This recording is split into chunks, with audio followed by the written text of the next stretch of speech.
Usama bin Laden 1989 میں February 89 میں سعودی عربیہ واپس چلے گیا.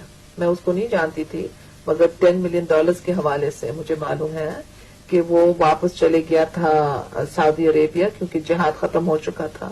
پھر اس کو ہمارے فوجی جنرل نے واپس بلایا کہ جہاد اب تک جاری ہے کیونکہ پاکستان کے اندر ایک مسلمان عورت نے حکومت سنبھالی ہے اور جب تک مسلمان عورت کی حکومت ہوگی تو پھر پاکستان کے اندر اسلام خطرے میں ہوگا اور پھر اس خطرے سے بچانے کے لیے اور ان کی حکومت کو ختم کرنے کے لیے ہمیں پیسوں کی ضرورت ہے. اور وہ پیسے پھر دیے گئے ہیں.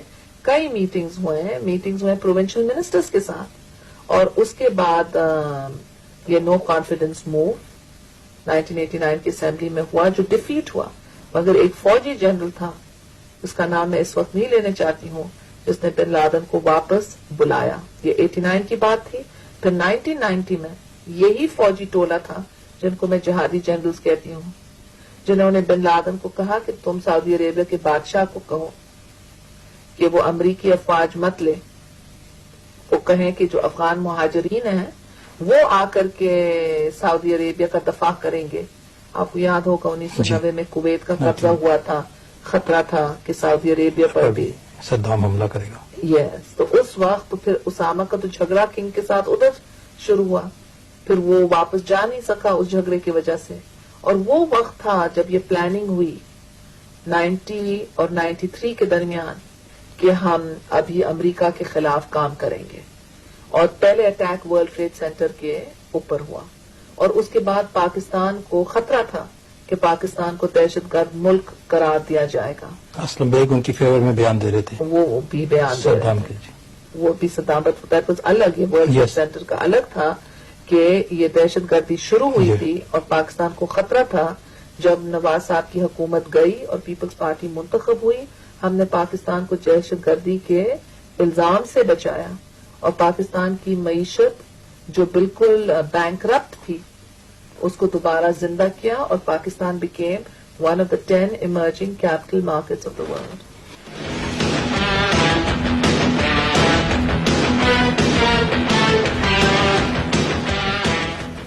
یہ جو جرنیل ساز بازکر کی بیوی نئی ایک پولیٹیکل کھیپ لا رہے ہیں نئی بریڈ پیدا کر رہے ہیں کیا اگر ان کو حکومت دے دی گئی یا مل گئی تو کیا حکومت کو چلا سکیں گے؟ میں سمجھتی ہوں کہ وہی پالیسیز ہوں گے. جب میں کہتی ہوں وہی پالیسیز میرا مطلب یہ ہے کہ جب بجٹ تقسیم ہوگا تو ایجوکیشن کو کم ملے گا, ہیلتھ کو کم ملے گا, ویمنز افیئرز کو کم ملے گا. جب ریونیوز کی بات ہوتی ہے پیپلز پارٹی کے دور میں ملک کی آمدنی 3 سال میں ڈبل ہوئی. یہ مشرف کے دور میں ڈبل نہیں ہو سکی.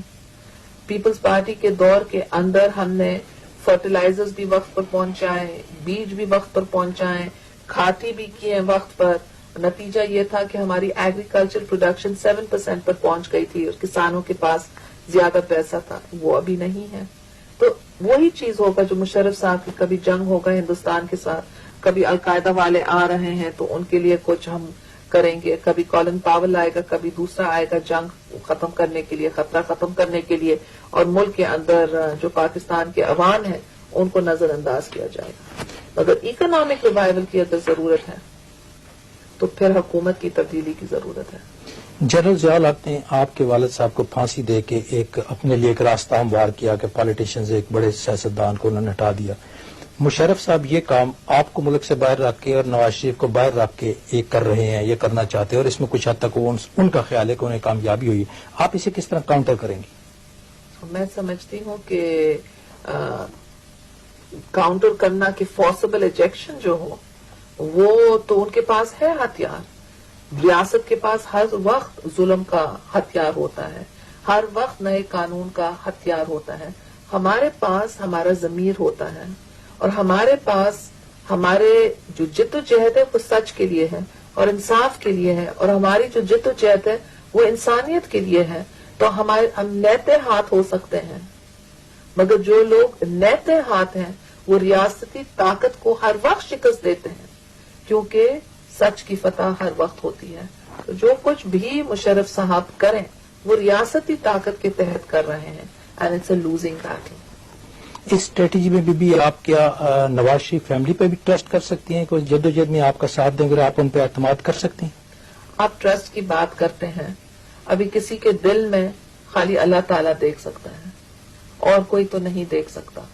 میں سمجھتی ہوں کہ زندگی میں چلنے کے لیے اگر کوئی کچھ کہہ رہا ہے تو ہمیں ایکسپٹ کرنا چاہیے.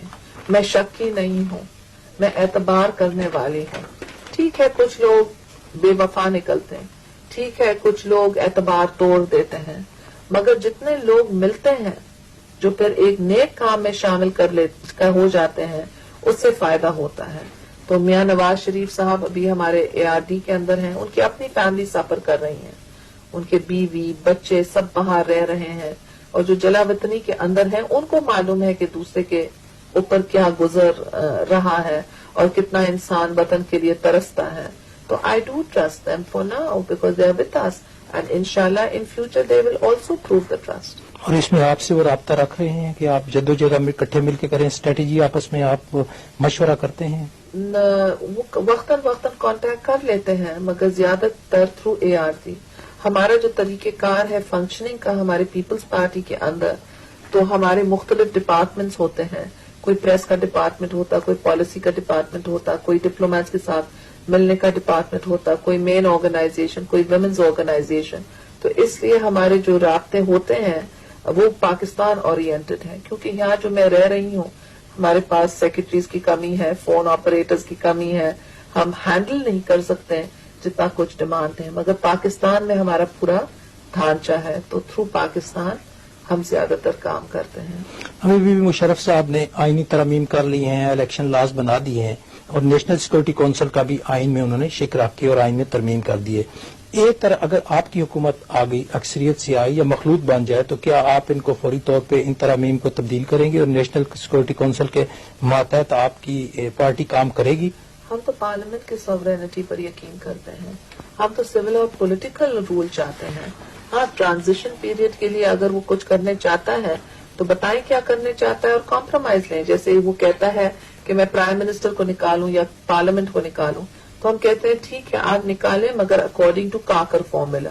یعنی 1993 میں جب جنرل وحید کاکر ہوتے تھے تو اسحاق صاحب بھی گئے اور نواز صاحب بھی گئے. تو ہم کہتے ہیں آپ بھی جائیں ہم بھی جائیں گے تاکہ ایک توازن ہو. اور پھر وہ کہتے ہیں نیشنل سیکورٹی کاؤنسل، ہم کہتے ہیں فور واٹ، تاکہ مٹھی بھر فوجی جنرل فیصلہ کریں قوم کی تقدیر کا. ہم چاہتے ہیں 14 کروڑ عوام کریں. اور جب ہم پچھلے ڈیکیڈ میں دیکھیں تو کتنی تنقید ہوئی جب میں نے راجیو گاندھی کو پاکستان بلائی، مگر اس کے بعد جنرل مشرف بھی آگرہ چلے گیا اور مذاکرات کا راستہ کا انتخاب کیا. تو ہم کہتے ہیں وہ آپ نے غلط تنقید پر کی. جب بعد میں ماننا تھا تو اسی وقت آپ کو اللہ شعور دیتا اور آپ پہلے سے مان دیتے ہیں. یا پھر طالبان کو گود میں کس طریقے سے بٹھائیں، پھر کیسے پھینکیں، لشکر طیبہ کو کیسے گود میں بٹھائیں، اور پھر انڈین پارلیمنٹ اٹیک کے بعد جب ڈکٹیشن ملی تو کتنے جلدی گود سے پھینک دیے. تو ہم کہتے ہیں کہ آپ اپنی ایراٹک پالیسیز کو تو دیکھیں. تو بہتر ہے کہ پالیسیز کو ڈبیٹ کریں. کہا جاتا ہے that war is too serious a business to be left to generals. میں تو کہوں گی politics is too serious a business to be left to generals. ان کو فوجی کام پر یقین کرنی چاہیے.